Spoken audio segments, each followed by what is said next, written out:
Art, and today we are going to be working with the drop spindle. I haven't picked up a drop spindle in a while, so it was kind of funny when I was practicing. It's really quite easy, and you can make it easy on yourself even more so when you're learning by really prepping your fiber. Today we're going to be working with a beautiful fiber. I'll show it to you. It's kind of a beautiful, it's just beautiful. It's got some sea green and some purples and some browns, and it's just absolutely wonderful. It's wonderful fiber. And this is drop spindle. These are handmade by me. They're a simple student's drop spindle. They're inexpensive. I actually sell these little kits with the wool. You get a little spindle and you get the wool for 18 bucks and plus shipping. Anyway, watch the class, see how you like it, and I'll get started. First, I'm going to show you the fiber. So this is the fiber we're going to be working with. It's absolutely luxurious, but I'm going to show you how we're going to prep this fiber to make it a little bit easier for us to spin. So let me get this camera set up here, and I'm going to grab a piece. What I've done is I've made little strands of roving, and what I'm going to do with this roving is I'm going to turn it into what's called a pencil roving. And to do that, all I'm going to do is split it. I'm going to just split it right in half. And this is called pencil roving. I can simplify this even more to prepare myself for spinning, especially since I haven't done it before. It's a lot easier when you don't have to worry about controlling your wool too much to draft it. It's a little bit easier when you can just kind of depend on your wool already being drafted for you. Drafting is kind of like pulling the fibers out and moving your hands out. So I'm going to separate this again and make some really thin strips of pretty even wool to work with. Now, make sure when you take your roving, and if it's colored roving, if it's just a white or one color, or if it's a heather type of wool, you don't have to worry so much. But I like to make sure that if I split my roving off, that I know which end I started with, so when I continue, I start in the same area. So I'm going to lay these down over here so they're ready for spinning when the time comes, and I'm going to split this off, this other half off one more time. And you can see the fibers are so beautifully straight on here that they just split right up. If you want to go thinner, you can go thinner depending on how thin you want your wool to be in the end. So here we are. We have our pin drafted fiber. And it's prepared for us to use. So now we're going to grab the spindle. Let me get that. I already have my leader tied on, and what a leader is, my leader is just a simple piece of wool that you can attach this wool to start spinning. Now what I do when I spin to keep my wool from jumbling up on this when you're not so new at it is I throw it over my shoulder, and I use my knees, right between my knees. I hope that doesn't fall. It might fall. Yeah, I'm going to put it back up, but you can see it between my knees to hold my, let's see if I can get this a little bit lower so you can see what I'm doing without it being all crooked and stuff. Okay. All right, so what I'm going to do is I'm going to hold my wool and my thread, and I give it a good bunch there, and I'm going to spin it clockwise. So you want to go clockwise. First, we're going to put this here, and then we're going to spin. Okay? Now, you'll see it's got a nice little thing here. Now, you see the wool's getting a little thicker up here. That's okay, because when your wool has a few different textures to it, they call it art wool. And it's perfectly acceptable, and it's actually quite popular these days. So I'm going to bring my hands back a little bit, stretch your wool, which is drafting if you'd like to, and spin some more. Now, this pretty color you're getting in here is just your leader. This part of your wool you're probably not going to use. Once you have this spun sufficiently, you're going to take this down. You're going to spin it on, still going clockwise, onto your spindle. And I'm going to, I went a little too far. I'm going to come back up here. Hold on. It's letting loose. It's letting loose. Don't want that to happen. Wrap it twice around your hook. That secures it. And clockwise. And you just kind of let it spin. Let it pull it down and let it spin. Pull it down. The weight of it carries it down too. So you want to hold it between your fingers, and then you loosen up and you let it spin. When you have enough spun, or you think it's tight enough for you, you like that tightness. It's a little bit too tight. You can see how it's kind of coming back on each other, on itself. So I would let it unspin a little bit. And then unwrap it and wrap it onto your spindle. Sorry. It's hard to. So now we're going to come to about where our wool stopped. And you don't worry if it's not catching the spin where you want it, because it'll travel down. It'll travel down. It's important for you to wind the same direction that you're spinning. So now you see how it traveled right down there. So if you want to hook it back up, get a little more spin on it, and then unhook it and wind it onto your, wind it right on. Two slips, spin, spin, spin, wind it on. It's really easy. Later, when you're a little bit more handy at it, you'll be able to let it spin long. You'll let the spindle go straight down, and you'll be able to spin it nice and long. But I've got a pretty consistent wool here because I drafted it ahead of time. But look at the pretty colors we're getting with this wool. And then spin it. We're getting towards the end of our wool now. Back between the knees. And I'd probably give myself, since this is such a pretty thin wisp at the end here, we take this next wisp and we're going to grab them together, and we're going to smooth it, just smooth it a little bit, and spin. And now we're picking up our new piece of wool. Take it off, wind it. Look at the colors we have on this. Isn't this just beautiful? Look at the colors. It's just gorgeous. It's going to make a beautiful little pair of socks or something. This wool is a nylon. It has nylon in it. And it has, I have to look again. I think it's nylon. This is not all sheep wool. This is actually fiber. I should call this fiber, not wool. Put it back up there.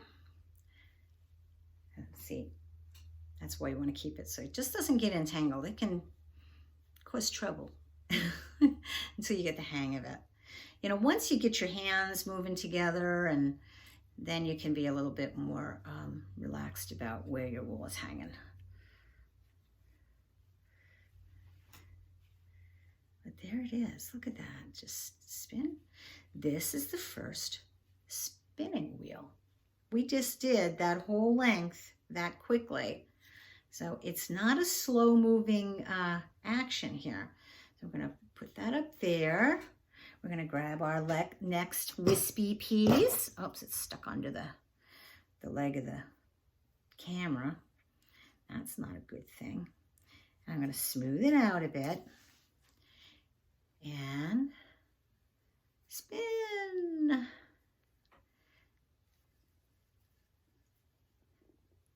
This is fun. It's a lot of fun. And you can fill this spindle up real fast.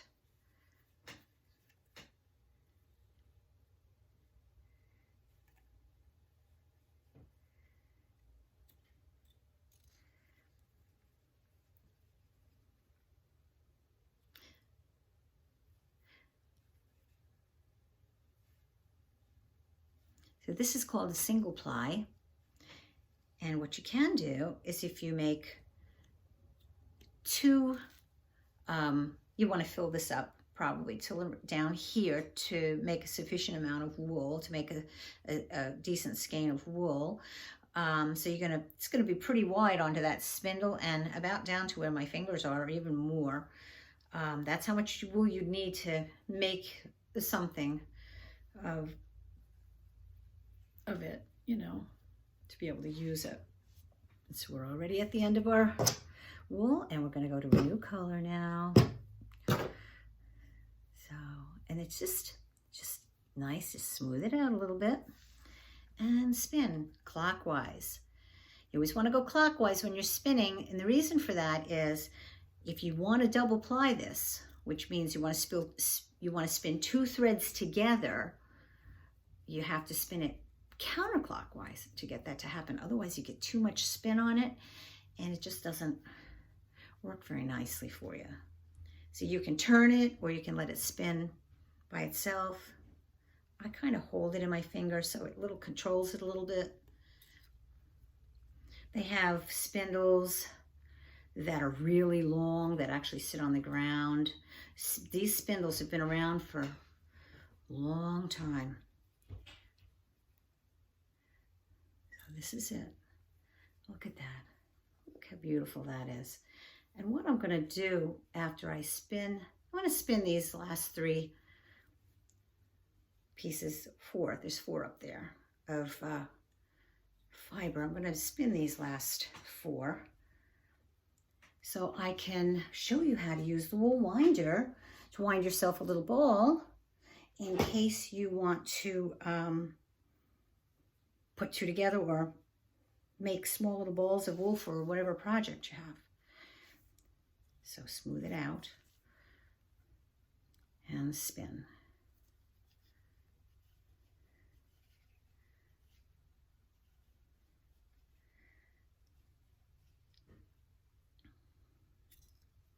And wind.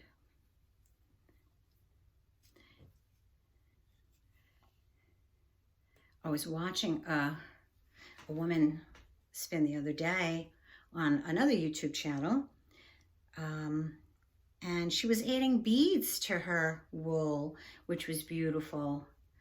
And we'll try that.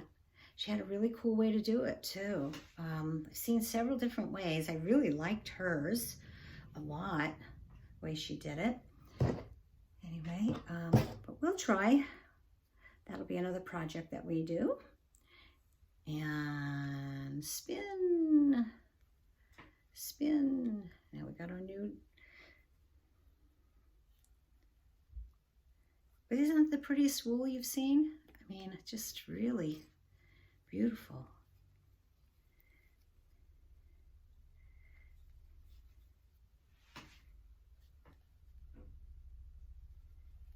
Oh, you see a little knurl in there.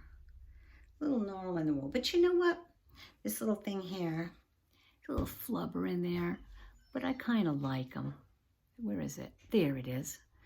See that? I kind of like those. It gives the wool a little bit, you know, a lot of people are very particular about their wool being super smooth, and I guess for certain things that's okay. But for this particular wool, it's so pretty and natural looking. I kind of just like that natural little slubby thing in there. Kind of adds to the character of this wool. It's just, I love it. I love it. It's like, I would call this wool dragonfly luster. wool. It just reminds me of the shine. It has shine like a dragonfly, and it has a little bit of a sheen to it. And again, I'm calling it wool and it's fiber, but I have sheep and I'm usually working with pure wool. So it's kind of hard to remember sometimes, especially when I'm not really thinking and I'm thinking about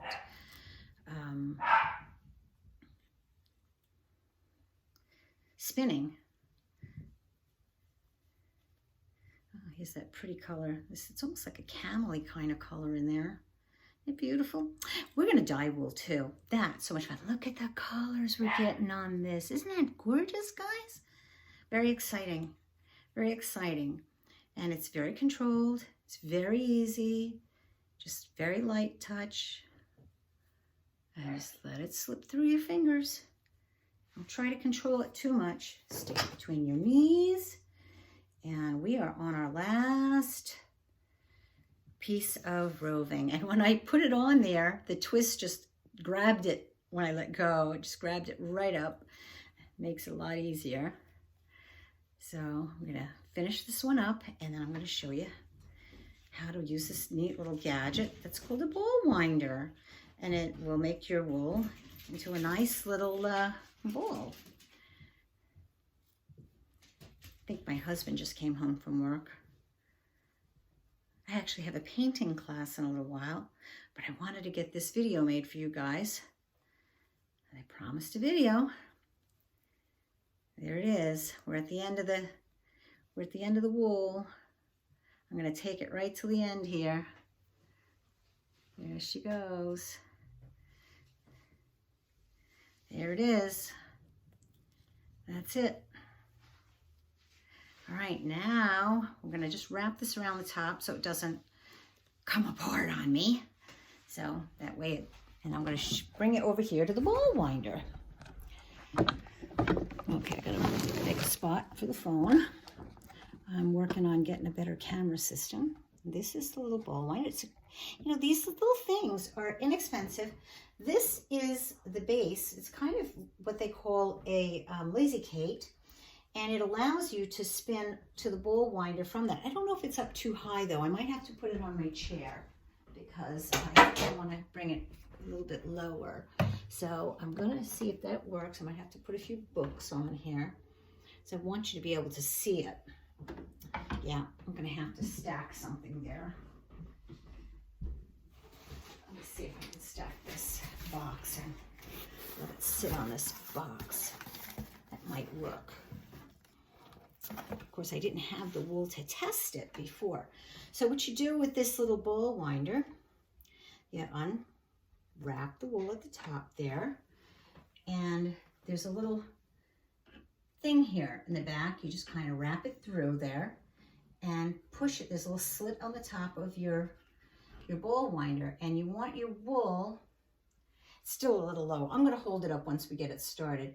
You want to get your wool up a little bit higher. See? Can you see that, folks? All right, so now we just start winding. And it spins right off this little block. Look at that. It's making a perfect little ball.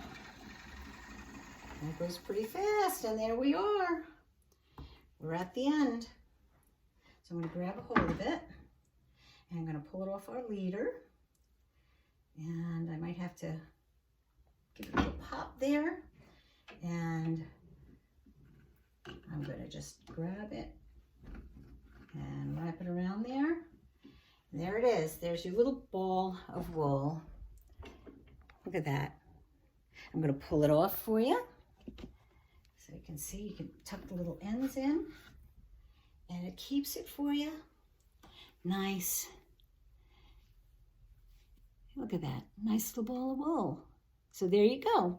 Anyway, I hope that was fun. Okay, I'm looking at the wrong end of the camera again. Anyway, I hope that was fun for you. Please like and subscribe if you like what you saw, and we'll do the next project the next time. Farm, Fiber, and Arts signing off. Thanks. Bye.